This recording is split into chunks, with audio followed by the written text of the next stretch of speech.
Muy buenas noches. Hoy es 6 de octubre del 2017 y hoy tenemos la sexta sesión de nuestra clase de español 420, Introducción a la Traducción. El plan de hoy sigue así.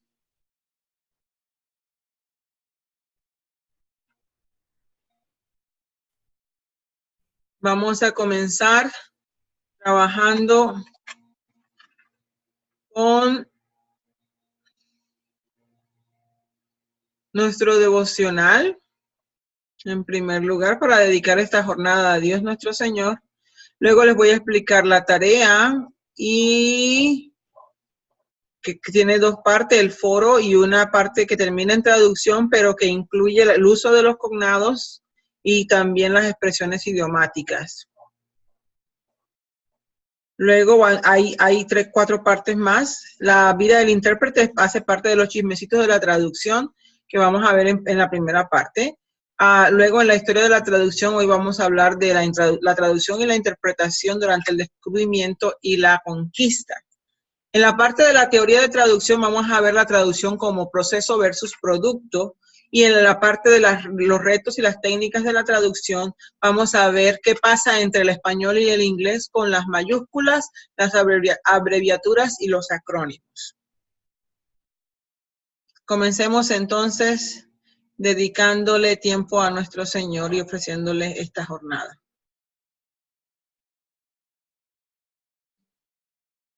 En esta noche quiero pedirle a Dios que nos escuche y quiero que cada uno de nosotros le pidamos con fe por transformación, para que nosotros seamos transformados a través de su Santo Espíritu.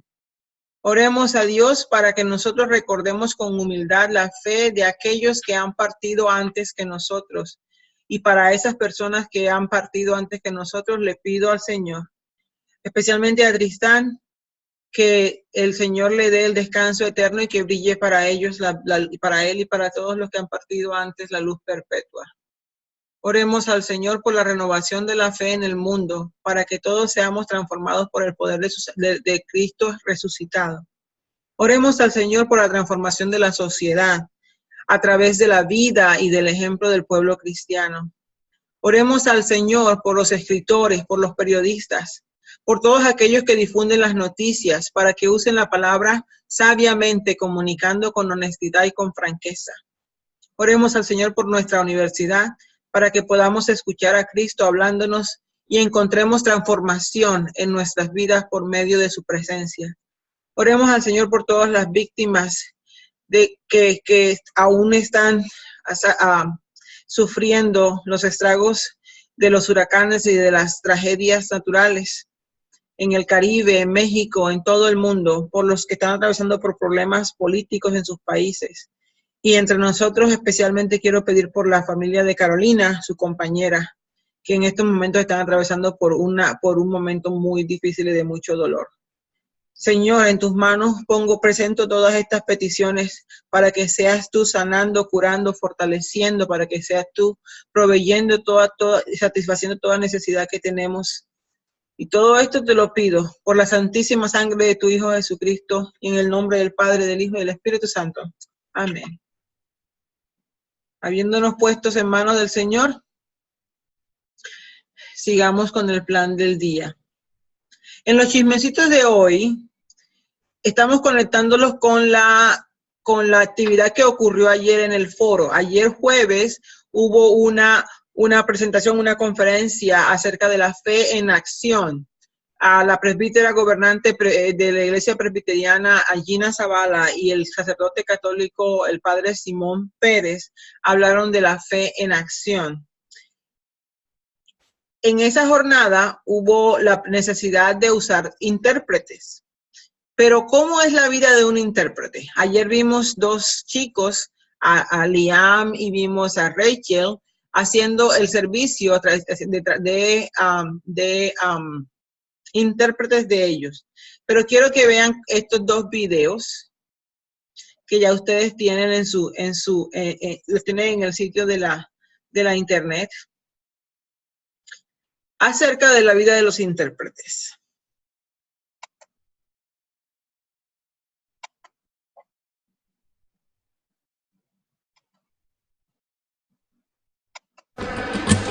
Can I ask you questions? A couple of questions? Sure, go ahead. Do you know what a translator is? An individual capable of taking one language and converting verse or text into another.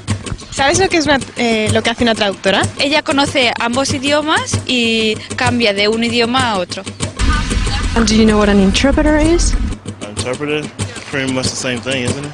¿Sabes la diferencia que existe entre traductor e intérprete? Yo creo que el intérprete es más amplia. No sabría decirte cuál es la definición exacta. It's very basic. Interpretation is oral and translation is written.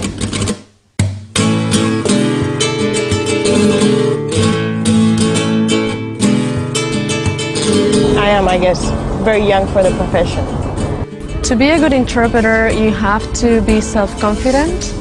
But if you're not, you have to pretend you are. You have to show them that you're a professional interpreter. My name's Epiar Gomez and I'm from San Sebastián in the Basque Country in Spain. My name's Andrea Verdasco and I come from Madrid in Spain. I'm a freelance interpreter and translator. I received my training in the Monterey Institute of International Studies, and it's a 2-year program, and it's a very, very well-known school. With translation, you have a text and you have to work on it and read it over and then make a first draft, a second draft. So it requires a lot of time. Today's Friday and our conference is tomorrow. I've been translating some documents for this conference. And Andrea translated the other 2. I was in charge of translating the agenda and the bios of the different speakers. So that's really useful because it gives you a lot of background information and you start getting familiar with the vocabulary you're going to be using. We're going to be talking about affordable housing in DC and housing cooperatives and things like that.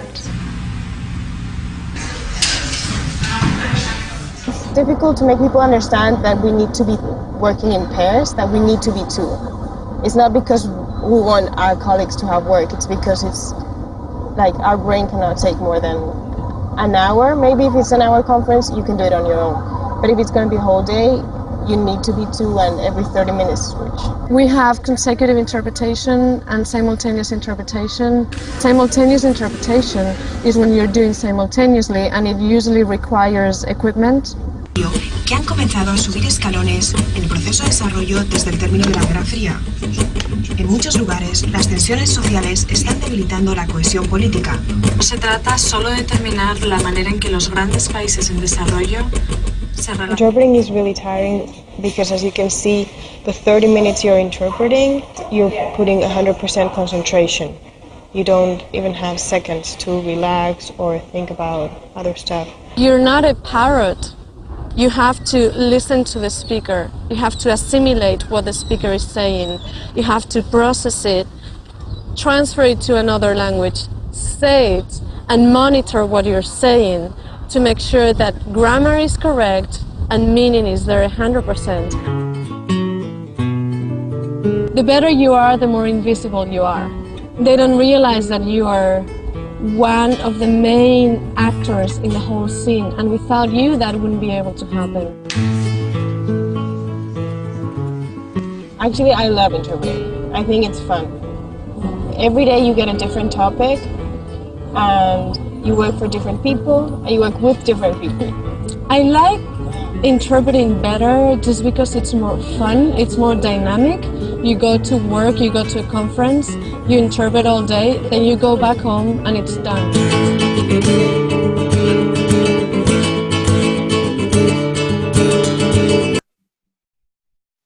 Bueno, como vimos, estas mujeres disfrutan mucho su trabajo y explicaron detalles acerca del ejercicio del intérprete que podemos tener en cuenta a la hora de participar en el foro de esta semana.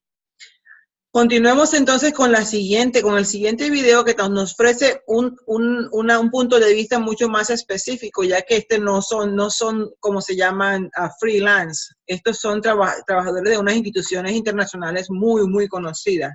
Así que veamos el siguiente video.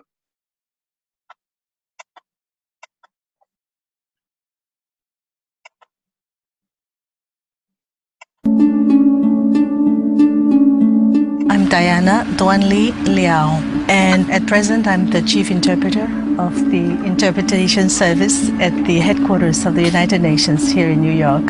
My name is Brigitte Andreassier-Pearl. I've been an interpreter at the UN for 33 years actually. I started in 71, and for the last 3 years I've been the chief of the French interpretation section. An interpreter is supposed to understand certain languages and then turn it into their mother tongue most of the time. So for example, a Russian interpreter will hear the original speech in English and in French and turn it into his mother tongue, which is Russian. Well, interpreting is very different than translating, and there's an enormous amount of pride about that here among the interpreters. They don't like to be called translators. An interpreter is someone who is listening and literally interpreting on the floor while, say, the General Assembly or is in action or any other particular meeting, and they will interpret at the same time. School of thought would say, as long as you translate the word, it's okay. No, you have to make sense. It has to be coherent. It's not enough to do the translation. You have to interpret and make full sentences, and you have to make sense in what you say. You have to speak while the speakers are speaking. So this is called simultaneous interpretation. Translation is written. So you deal with the documents. A good interpreter is not necessarily a good translator and vice versa. It is a cross between a real professional profession and an artistic profession. One state can acquire at another's expense. You have to know your technical side, but you also have to have a certain disposition before you can do it well. And when you are in the booth, when you're in front of a meeting, part of it is really performing also, because you are, after all, on air, and you cannot redo what you just did. The partisans of both Kuman and Ajim Zola have become terrorists. So they're pretty fascinating people. They've lived international lives. Their research is reading the newspapers or the funny papers or comic books in another language. They're constantly trying to learn slang and current expressions, because when they get in trouble is when conversation gets very technical or moves outside the classical or traditional phrases of language. Sometimes delegates go too fast, but actually in my case, when it's fast and easy, I like it because it's very challenging. Now, fast and difficult, that's when you just have to, keep your cool. But the main thing is you never have to give the impression to your audience that you are lost. It is seldom not stressful, because you're not saying what you want to say, but someone else's thoughts. So you can never know where they're going to lead you. When it is politically charged, you're particularly stressful because you really don't want to make a mistake. No solo es esto una negación de la democracia y sus principios, sino que constituye una... There's certain characteristics that a lot of interpreters have in common. Most of the time they're musical.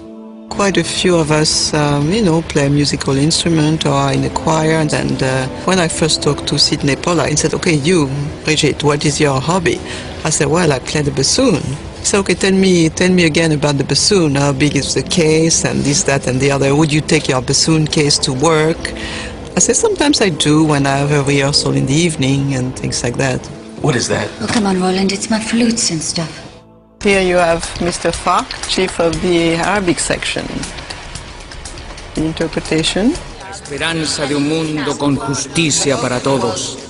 La paz del mundo jamás debía verse en peligro. We must not allow the peace of the world un solo país. No solo es esto una negación de la democracia. Now this is the English booth of the Security Council, and you have two interpreters at work. The speaker is speaking English, so they're listening, waiting for their turn. When some foreign language will be spoken in the room, then they would start working. And that is actually where Nicole Kidman came that day to observe the interpreters at work. When I was doing my research, I went and spent time in the little boxes, in the interpreting boxes, and saw the General Assembly in action. And what they really taught me was that you really have to interpret each word, because if you get one word wrong, then you can absolutely throw off the understanding. Some people prefer to interpret from a booth because you feel protected, you're behind the glass and all that. But personally, I prefer what you call live. They are bilaterals. For example, two heads of states, and then you are with one and then to talk to the other. Because it is more poignant, and you can feel the electricity in the air. You can, see the expressions on the face much closer, and you really feel that you are the voice tagged to another voice. And the time is so tight that you really don't have to think of yourself, but you hear what you're hearing and quickly you render it. And I love that when it is a bilateral. Condone the methods President Zwane uses against his own people. Dr. Zwane is an educator. It's a fictitious country that we've made up, and that we've made up of, believe it or not, a fictitious language, which only Nicole Kidman can speak. I can't utter a word of it, but she's learned a lot of it. The French proposal is a diplomatic headache for both of us. It was pretty hard, but I like a challenge.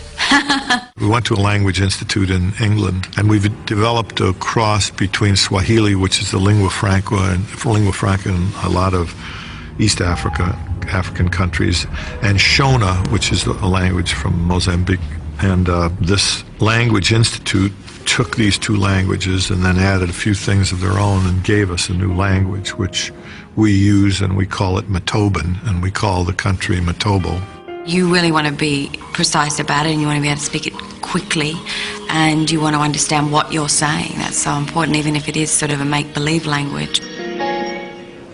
Which language? The Matoban ambassador. He'll be speaking Ku. Ku? You speak the language, don't you?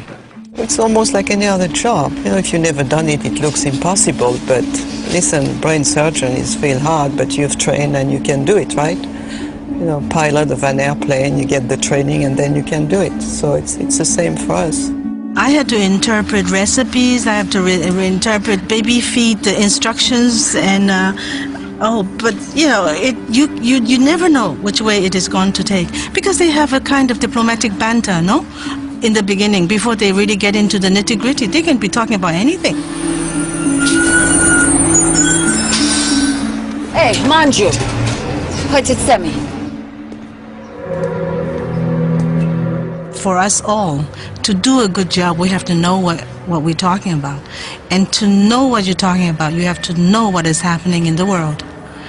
And for that, we might be more involved than people think. They think that we're just interpreting speeches, but actually no. We are really trying to figure out what that country is trying to speak. How we try to help people talk and not fight.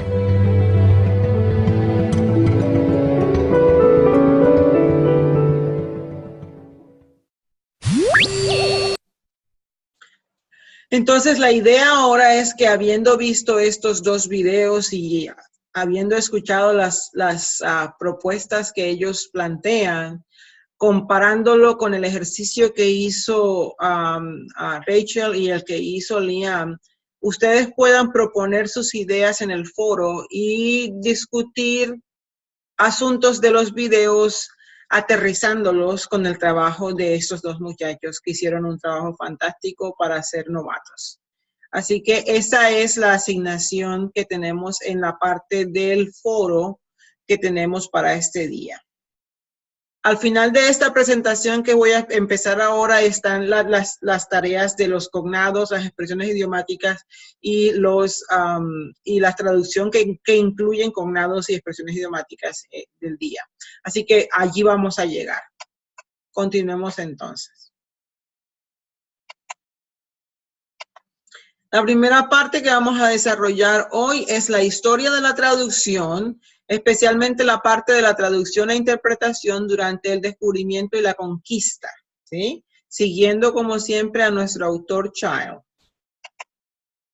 que have to be placed here. El impacto de los traductores y de los intérpretes durante el Renacimiento no se limitó a la literatura, no se limitó a la traducción de la Biblia. Esta también fue una época del descubrimiento, fue una época en donde el comercio, el intercambio funcionaban activamente. Era la época en que Europa incursionaba más allá de sus bordes históricos con una energía inigualable, con un entusiasmo y una curiosidad en el mundo entero. El contacto con un rango desconcertante de nuevas civilizaciones y de nuevas lenguas en el Nuevo Mundo, África y el lejano oeste, impuso una plástica demanda de traductores, ¿sí? Y también de intérpretes que se necesitaba que estuvieran disponibles para los comerciantes, para los misioneros, para los exploradores, para los conquistadores, y llevaba un dinamismo del renacimiento a las costas, ¿sí? Por ejemplo, en el caso de Colón, que incluyó en su tripulación, recuerdan que el descubrimiento de América se dio en 1492, en la Niña, en la Pinta y la Santa María, Colón incluyó personas que hablaban árabe, debido a que él pensaba que los comerciantes árabes ya habían llegado al destino que él buscaba. Y cuando aspiraba a llegar al archipiélago de las Molucas. Allí ya él estaba pensando en la necesidad de intérpretes. Él creyó que el árabe sería la lengua a través de la cual podría comunicarse con los habitantes de esas tierras a donde él iba a llegar. Sabemos que el nombre de uno de los intérpretes que Colón tuvo era Luis de Torres, y era típico encontrar a personas cubriendo los dos extremos lingüísticos entre lenguas. Por ejemplo, la lengua del hebreo, del árabe y del latín. Y también las lenguas que estaban naciendo, las lenguas vernáculas de la península ibérica.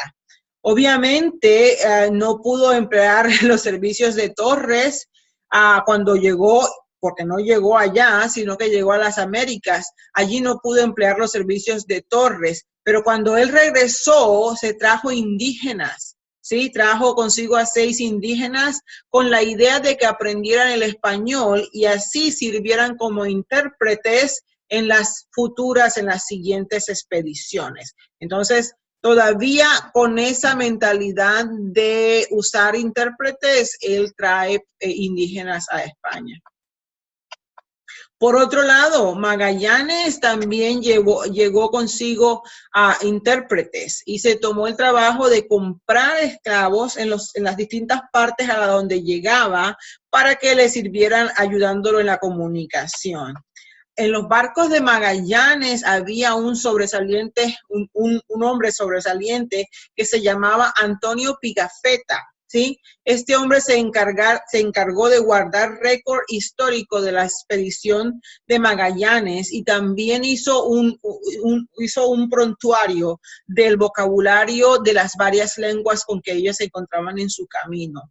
Estas lenguas incluían el tupi guaraní en Sudamérica, y el trabajo de este hombre sirvió como base para el trabajo lingüístico que hicieron más tarde los jesuitas entre los guaraníes de los siglos más tardes. Pigafetta también se encargó de recoger en 2 las formas de vida exóticas que se hallaban en el Nuevo Mundo. Las primeras referencias a los pingüinos en el sur de Sudamérica se le atribuyen a él y se les agradecen a él. Por otra parte, los monarcas católicos, el rey Fernando y la reina Isabel, ellos estaban al tanto de la importancia de los idiomas y de la importancia de la traducción. El año 1492 no fue solamente el año de Colón o el año de la salida de los moros de la invasión de Granada, también fue el año en que en la Universidad de Salamanca, Helio Antonio de Nebrija publica la gramática básica de la lengua castellana, que influyó mucho en el establecimiento y fortalecimiento de la lengua castellana como la lengua dominante, que le dio mucho prestigio a la España que se estaba creciendo, que se estaba formando y que dio finalmente el resultado del Estado de España. Mientras que esa lengua establecía su dominio sobre la península, la gramática de la lengua castellana que escribió Nebrija era la que llevaban los conquistadores, la que llevaban los misioneros y los educadores al Nuevo Mundo como el modelo para traducir las lenguas indígenas al español. Así era como el obispo Ávila le presentaba la gramática de Nebrija a la reina Isabel. En 1492 él le decía que la lengua es en ese tiempo el instrumento perfecto del imperio. Esas conexiones tan cercanas entre la lengua castellana, la religión católico-romana y la conquista española pueden verse en el proceso conocido como el requerimiento, que era una demanda, una exigencia que los reyes le imponían a los conquistadores. El rey y sus consejeros le exigían a los conquistadores hacer este requerimiento. Lo que se estipulaba entonces, lo que estipulaba la corona española, era que en su primer contacto con cualquier grupo indígena, los conquistadores tenían que leerle ese requerimiento, que no era otra cosa más que la exigencia de que aceptaran pacíficamente la Iglesia Católica, que aceptaran pacíficamente la corona de Castilla y de Aragón. Es decir, llegaban allá y les leían un documento donde les pedían acepten pacíficamente que nosotros seamos sus reyes y que esta sea su religión. Lo que pasaba entonces era que si las personas no aceptaban el requerimiento, el rey daba la autorización para que el conquistador impusiera la fuerza, ¿sí? Que los conquistara a la fuerza. El problema obvio de esta situación era que los indígenas no hablaban español. Entonces, allí vio la corona española la necesidad de tener disponibles intérpretes que estuvieran presentes durante el requerimiento. Y estos intérpretes le iban a traducir a los indígenas a su propia lengua. Con el propósito de obtener y de conseguir a dichos y para buscar a los intérpretes, los primeros conquistadores usaron varios métodos. Durante los primeros siglos, es decir, los primeros conquistadores, lo que hacían, en ejemplo, en el Imperio Azteca, era capturar indígenas y luego los llevaban a España, los educaban, los tenían allá, y ellos se transformaban en los puentes lingüísticos entre el castellano de los conquistadores y las lenguas nativas de los indígenas. Otra manera para tener intérpretes era cuando algún barco naufragaba, los sobrevivientes se iban para el Nuevo Mundo y se quedaban allí varios años. Entonces lo que hacían los conquistadores era utilizar a esos náufragos sobrevivientes que habían aprendido las lenguas indígenas como intérpretes. El más famoso de estos náufragos que sobrevivieron se llamaba Jerónimo de Aguilar, y él estuvo con los mayas, mayas de Campeche, durante 8 años, ¿sí? En lo que hoy es la península de Yucatán en México. Y después de esos 8 años, Hernán Cortés los rescató. Este hombre más tarde en la historia de Hernán Cortés juega un papel muy importante junto con la Malinche, de la cual vamos a conocer, vamos a aprender más tarde, ¿sí? Sin embargo, este señor Jerónimo, el idioma que él hablaba, el maya que aprendió él, no era el de los aztecas, el imperio más grande de América Central. la civilización maya había declinado sustancialmente para la época de la conquista, a pesar de que su lengua todavía se hablaba en el día y se habla todavía hoy. Es conocida. Hoy esa lengua es conocida en lo que hoy se llama Guatemala y en las áreas aledañas de México. Ese imperio azteca estaba concentrado en la ciudad de Tenochtitlán, ¿sí? Que hoy es la Ciudad de México, y los aztecas hablaban el náhuatl. De hecho, la expansión de ese idioma fue clave, fue importante, ya que unía al imperio azteca. Ese imperio azteca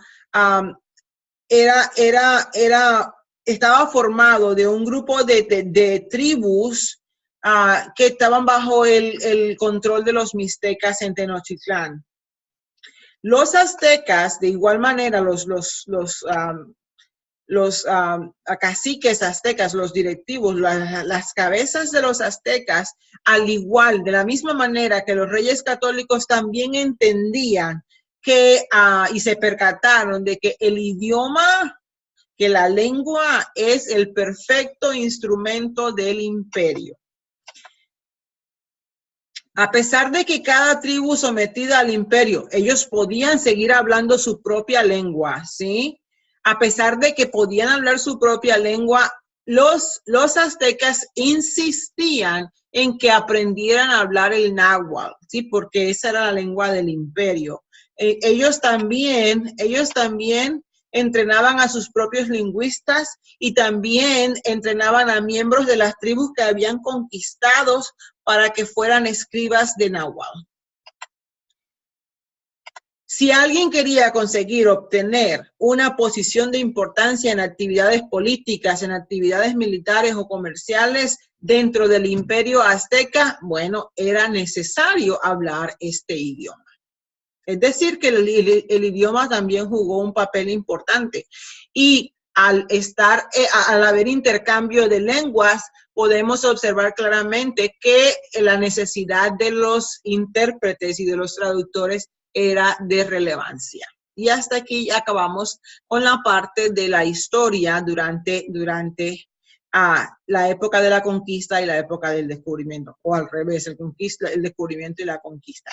Continuemos entonces ahora con la traducción, la parte de la teoría. Y en esta parte vamos a hablar de la traducción como proceso versus producto. ¿Sí?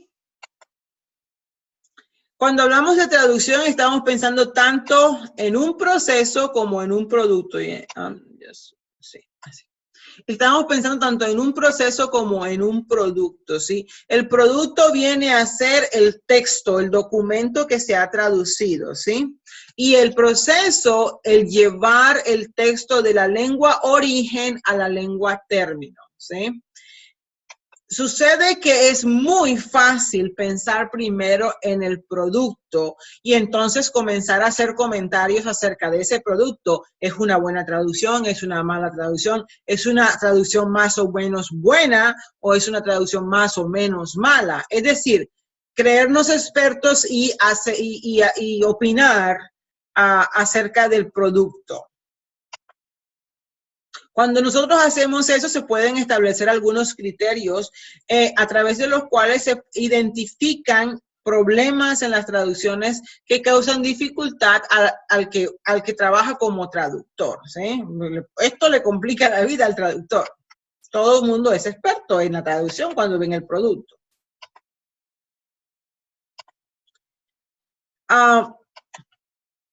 Pero eso no le ofrece ningún beneficio al proceso de la traducción. Cuando pensamos en la metáfora del computador, cuando pensamos en lo que hace un computador, podemos encontrar una analogía muy clave, muy conveniente para entender el proceso, ¿sí? Cuando nosotros todos los que trabajamos con computadores, estamos en un documento en Word y nosotros escribimos en el teclado y entramos el documento y cuando vamos a imprimir queremos un producto, ¿sí? No nos interesa lo que pasa con la programación del computador. No nos interesan los procesos internos que ocurren dentro del computador. Eso que le preocupe a los hackers, que le preocupe a los técnicos, que le preocupe a IT, que le preocupe a Helpdesk, que le preocupe a los diseñadores. A nosotros eso no nos interesa. Eso que sucede dentro de esa caja negra, blanca, de cualquier color, no nos interesa, pero sí nos interesa saber que lo que yo pongo, yo quiero saber que yo voy a recibir un producto, ¿sí? Esta analogía es válida con la traducción, ¿sí?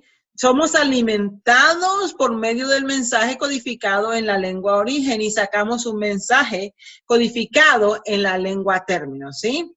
De alguna manera, lo que pasa en esa caja negra del proceso de la traducción ocurre con la entrada del mensaje en la lengua origen y el producto sale en la lengua término. Y esto acaba siendo solamente un intercambio de lengua origen a lengua término. Se sabe que para una traducción la calidad de este intercambio se consigue a nivel del pensamiento y del significado profundo o subyacente, el nivel kernel. Y no sucede, este proceso no sucede al nivel de significado superficial de la palabra, del sonido, del estilo o de la gramática. ¿Sí? El proceso ocurre en el significado, en el pensamiento y en el significado profundo. Para nosotros, debería ser un agrado escuchar que los mejores teóricos en el campo de la traducción también se encuentran perplejos acerca de lo que sucede en este mecanismo de intercambio de lo que ocurre en la caja negra.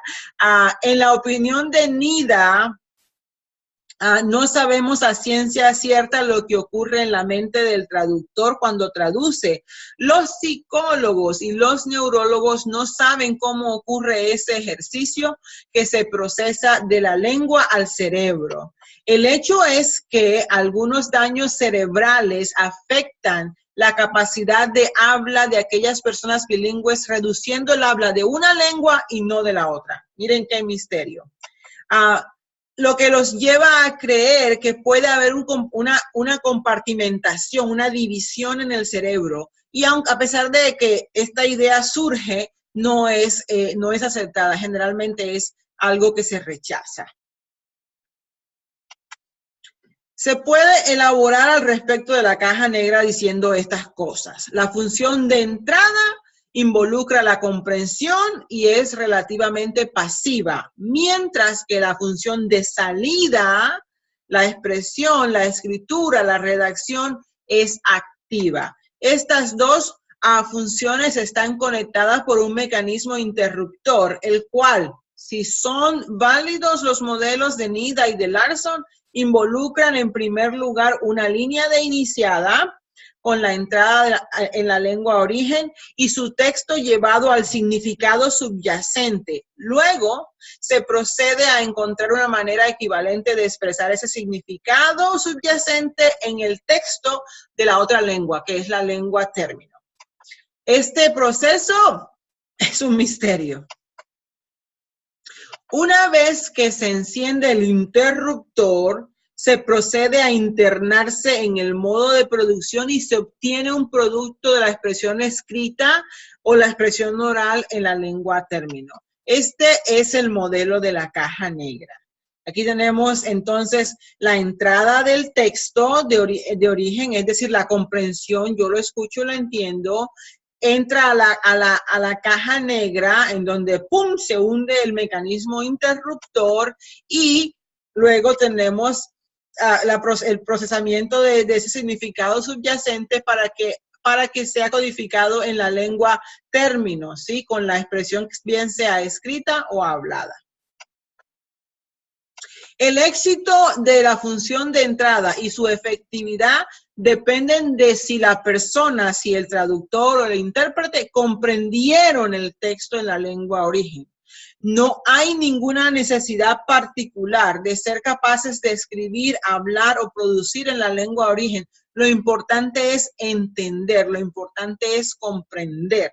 Esa comprensión, ese entendimiento va más allá de las palabras. Debemos entender también el contexto histórico, el contexto social, el contexto político. Debemos entender también la cultura en la que el texto está inmerso. Para hacer eso necesitamos estudiar todo aquello que sea posible sobre la cultura de la lengua origen, incluso a expensas de poder hablar o escribir en la lengua origen. ¿Recuerdan el video?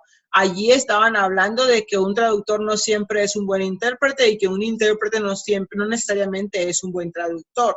Puede ser que esto sea uno de los factores que explique esa circunstancia.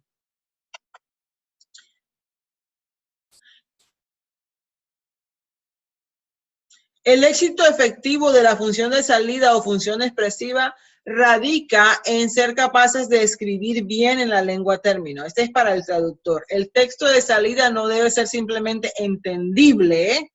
Cuidado con esto.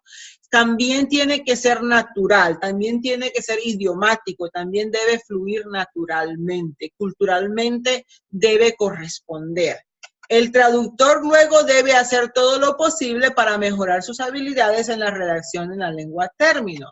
A menos que el traductor sea extraordinariamente dotado, supercapacitado, hay pocas posibilidades de que pueda escribir natural e idiomáticamente en un idioma que no sea su lengua materna. Mi lengua materna es el español y en el español es que yo puedo escribir idiomáticamente y puedo escribir de manera natural. El inglés lo sé, lo redacto, pero no me sale natural, no me sale de manera idiomática. Por eso es que se dice que lo ideal es que uno traduzca a su lengua materna. Es por eso que se aconseja, ya les dije, que el traductor traduzca a su lengua materna. Bueno, hay excepciones en este caso, si por las exigencias del trabajo no hay otra persona que haga el trabajo, entonces un traductor cuya lengua es el español, la lengua materna, pero no hay quien lo haga, entonces puede que tenga que hacer traducciones al inglés, ¿sí? A la otra lengua, la lengua término. Traducir una segunda o a una tercera lengua puede ser una herramienta útil para el aprendizaje de una segunda lengua o de una tercera lengua.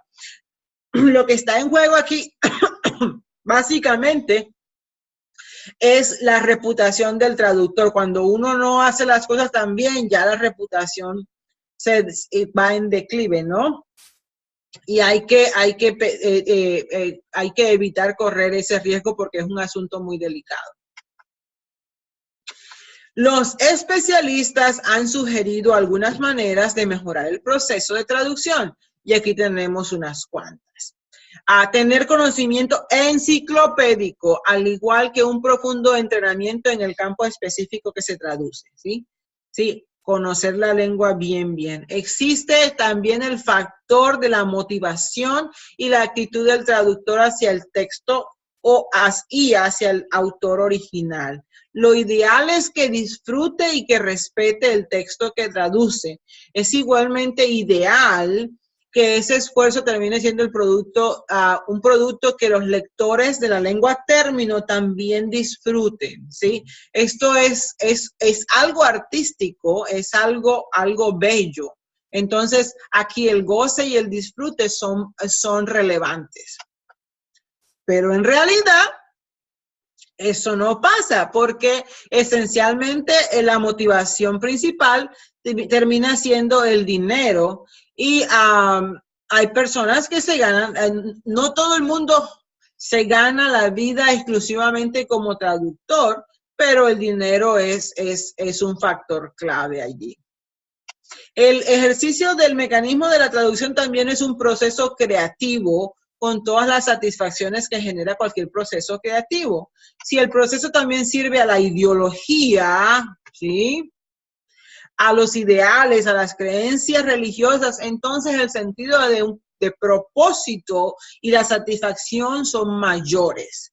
Puede que en realidad esto es una explicación muy válida para los traductores de la Biblia, porque a pesar de que se ha hecho tanto y que todavía hace falta mucho, es evidente la satisfacción de los traductores de la Biblia, ¿sí? Sus esfuerzos siempre son remunerados con algo que va mucho más allá del dinero. Aquí es la misión, el servicio, son factores mucho más grandes para ellos.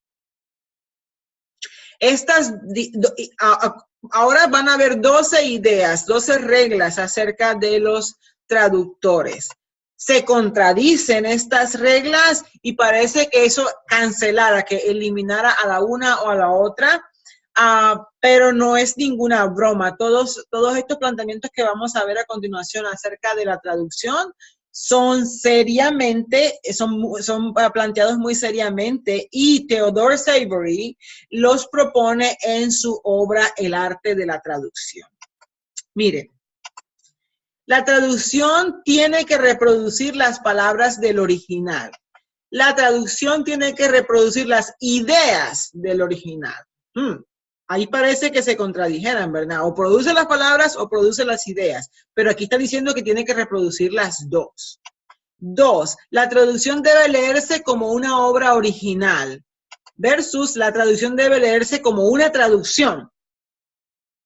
¿Sí? Los dejo pensando allí. Tiene que leerse como una obra original y tiene que leerse como una traducción también. La traducción debe reflejar el estilo original, pero también debe poseer, debe tener el estilo del traductor. La traducción el número 4, debe leerse como una obra contemporánea al original. Es decir, si fue escrita hace muchos años, debe reflejar ese idioma, esa época. Y la traducción, miren esto, debe releerse como una obra contemporánea al traductor.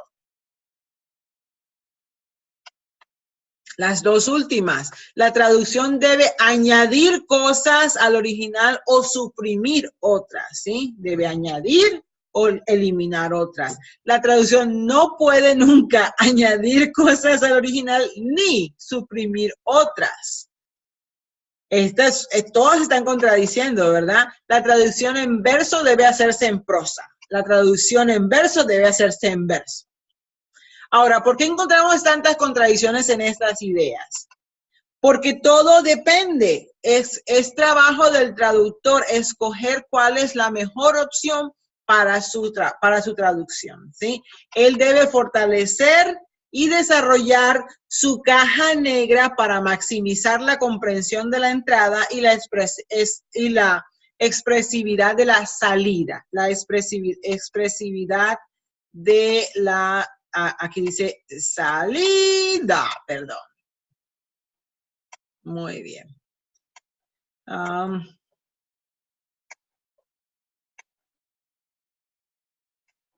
Entonces todo depende del trabajo que esté realizando el traductor. Hasta allí vamos. Esa fue la parte teórica en donde nos concentramos acerca de el proceso versus el producto, y vimos factores que afectan tanto al producto como al proceso. Ahora vamos a continuar con la parte de lenguas y las técnicas y los retos en cuanto a la traducción entre el inglés y el español. Como les había anunciado, el día de hoy tenemos lo que compete a las mayúsculas y a las abreviaturas y a los acrónimos, ¿sí? Empecemos con las mayúsculas, ¿sí? Hay varias idiosincrasias en cada lengua que pueden causarle problemas al traductor. Lo mismo ocurre con las abreviaturas y esto obviamente incluye a los acrónimos.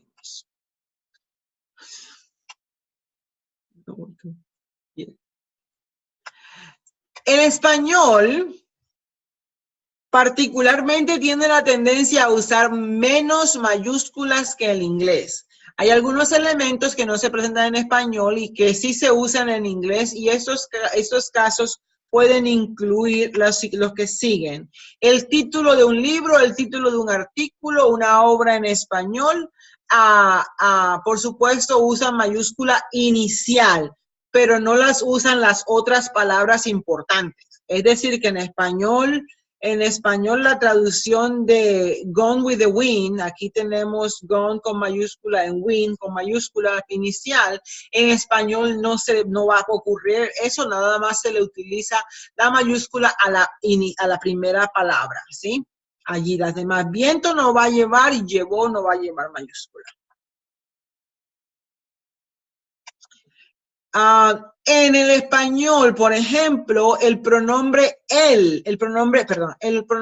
yo no va con mayúscula a menos que sea la primera palabra de la oración, y por eso se necesita mayúscula. No es como en inglés que I siempre va en mayúscula, ¿sí? Los meses, los días de la semana, las estaciones no van en mayúscula en español, ¿sí? Cuando hablamos de colombiano, latinoamericano, en inglés van en mayúscula, en español no. Cuando hablamos de raza, tampoco van en mayúscula en español. Cuando hablamos de poesía, la primera palabra de cada verso va en mayúscula en inglés, pero en español no. Pero cuando uno traduce, lo que se hace es que se respetan las reglas de del uso de las mayúsculas del idioma original, ¿sí? Del idioma de la lengua origen. Cuando estamos hablando del punto de vista ortográfico, si una palabra lleva acento en español en su letra inicial, ese acento debería también estar presente si las palabras lo están. Por cuestiones de tipografía, el acento no se ubica entre las mayúsculas porque el resultado final sería un acento que lleva la palabra a tocarla. Puede que el acento toque la línea de arriba, ¿sí? Pero algunos tipógrafos usarán la mayúscula acentuada en un tipo de letra de la que haga caber en la línea, ¿sí? Esta no es excusa para no usar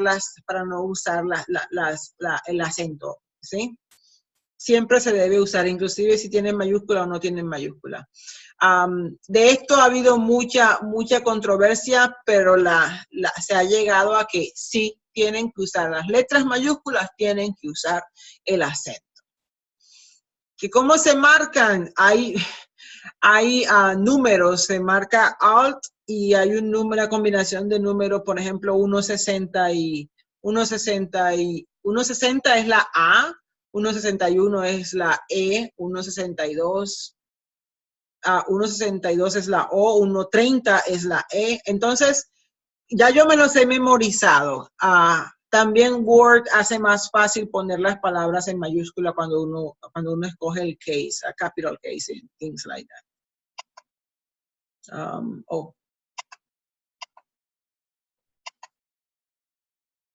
Y hasta aquí hablamos de las mayúsculas. Vamos entonces a seguir con los acrónimos y las abreviaturas, ¿sí? Los acrónimos y las abreviaturas le pueden causar cantidad sorprendente de dificultades a los traductores, ¿sí? Porque a cualquiera que escriba un texto original que pueda traducirse debe estar pendiente de estas cuando elabore el borrador. Importante es que el traductor no evite ignorar la abreviatura, es decir, que la deje en su forma original, ¿sí? Y que no se dé cuenta, que no le preste atención a la explicación, a lo que quiere decir en la lengua original. Él tiene al menos que mostrar preocupación por presentar lo que las letras quieren decir en la lengua término.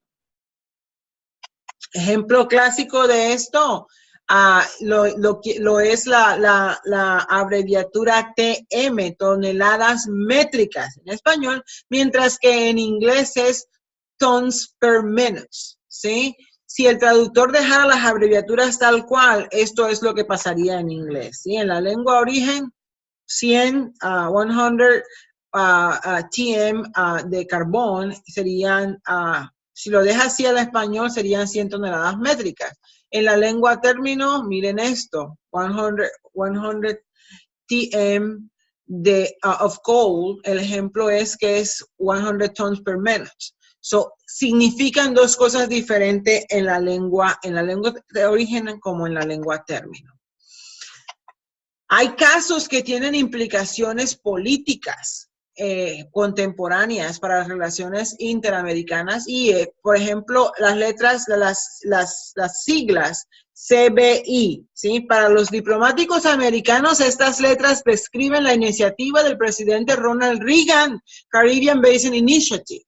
Pero en el español, esas mismas tres letras se asocian con el conflicto de baja intensidad, que es lo que está en relación con la guerrilla y la contrainsurgencia, ¿sí? Entonces, Low Intensity Conflict versus Caribbean Basin Initiative. Aquí hay dos significados diferentes.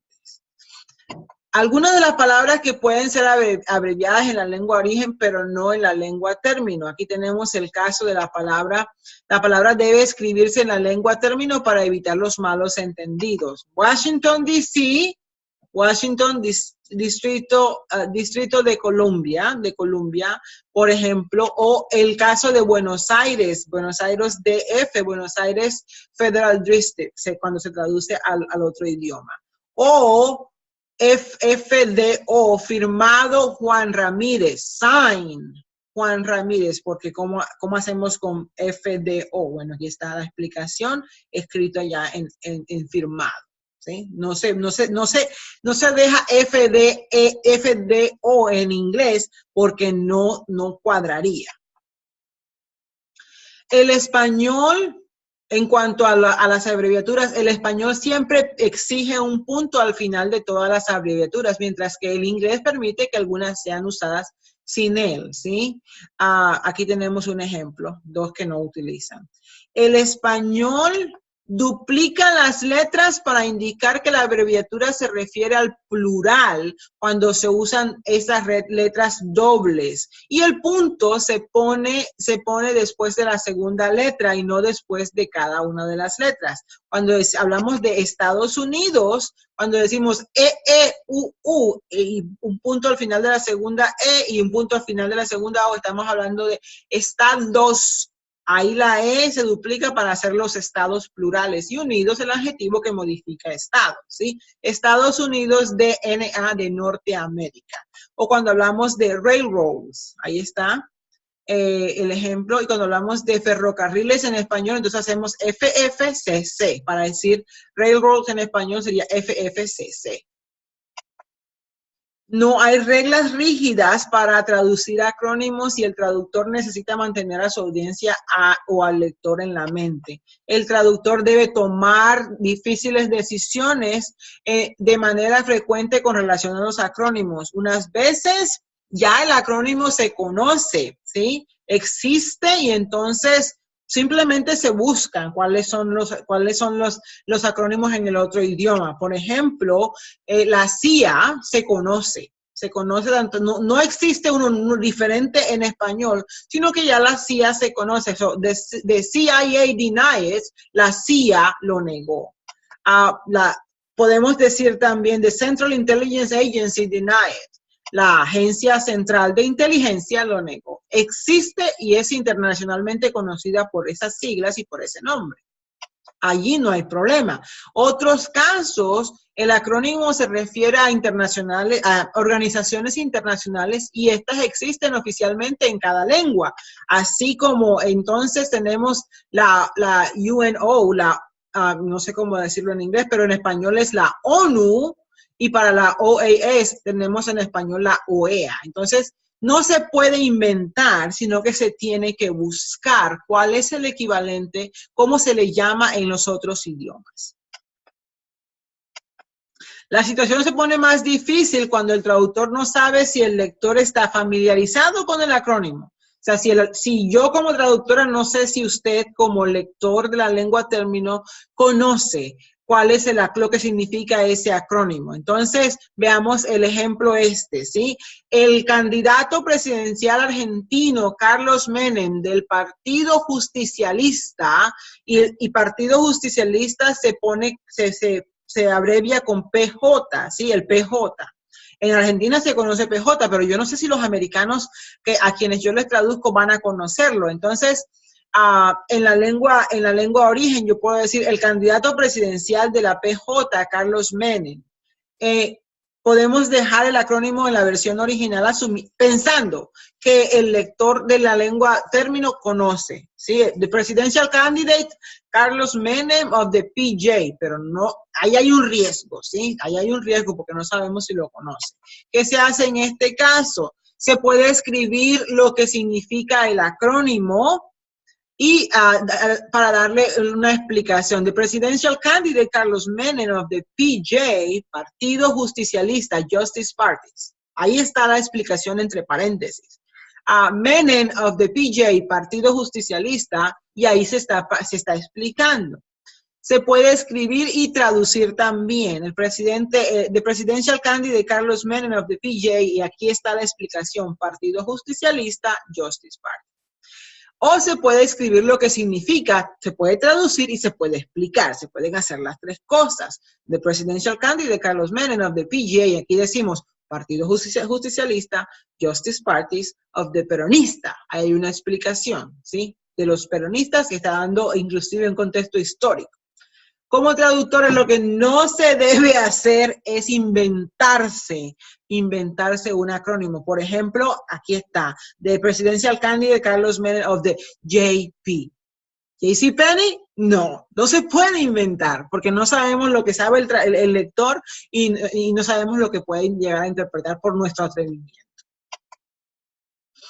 En español los acrónimos no tienen formas plurales y no usan el punto, ¿sí? El género de un acrónimo se deriva de la forma escrita completa.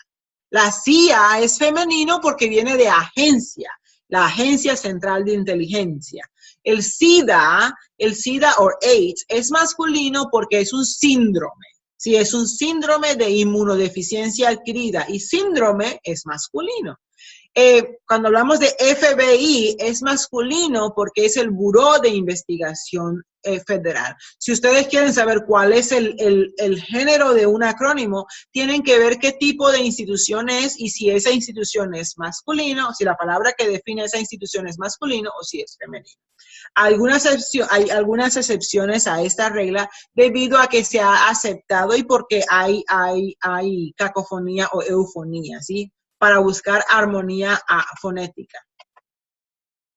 Hasta aquí llegamos entonces con los problemas entre los dos idiomas, con las mayúsculas, con los acrónimos y con las abreviaturas. La tarea de hoy es, en primer lugar, perdón, no, esto no es lo primero. Lo primero,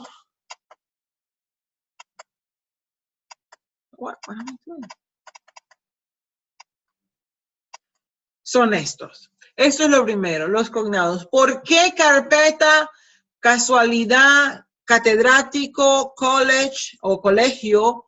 ¿Por qué Colorado, compromiso son cognados falsos? ¿Y por qué collar y concentración son cognados parcialmente falsos? Expliquen ustedes buscando los significados en los dos idiomas, ¿ok? Y ahora me voy para acá. La segunda parte de la tarea es que ustedes deberán explicar en inglés lo que estas 10 expresiones idiomáticas significan. ¿Qué significa cruzarse de brazos? ¿Qué significa cuanto antes? ¿Qué significa cuentos verdes? ¿Qué significa cuesta abajo? ¿Qué significa dar a luz? Dar de baja, dar en el clavo, dar gato por liebre, dar las gracias, dar mucha pena. ¿Qué significan esas frases idiomáticas? Y luego de eso, ustedes van a utilizar los cognados y las expresiones idiomáticas para traducir estas 8 oraciones, ¿sí? Todo mejoró después de mi cita con Juana. Hay una S faltando allí, que no vi cuando estaba editando esto. Aquí hay una S. Después de mi cita, de pura casualidad, el remitente de esta carta acerca de la cédula perdida vive en Bogotá. José works hard as Pedro, but he's indifferent about more responsibility. Número 4, after the Second World War, Germany was divided into 2 parts, and it goes on. Número 5, me dio mucha pena saber que José perdió las cintas para la clase de traducción. 6, me diste gato por liebre. Esta carpeta no es la que te pedí. Número 7, he is a tenured professor in physics, bla, bla, bla. You can read that better. 8, después de mucho esfuerzo, Evita Perón dio a luz la razón de mi vida. Entonces, esas son las tareas que hoy van a tener.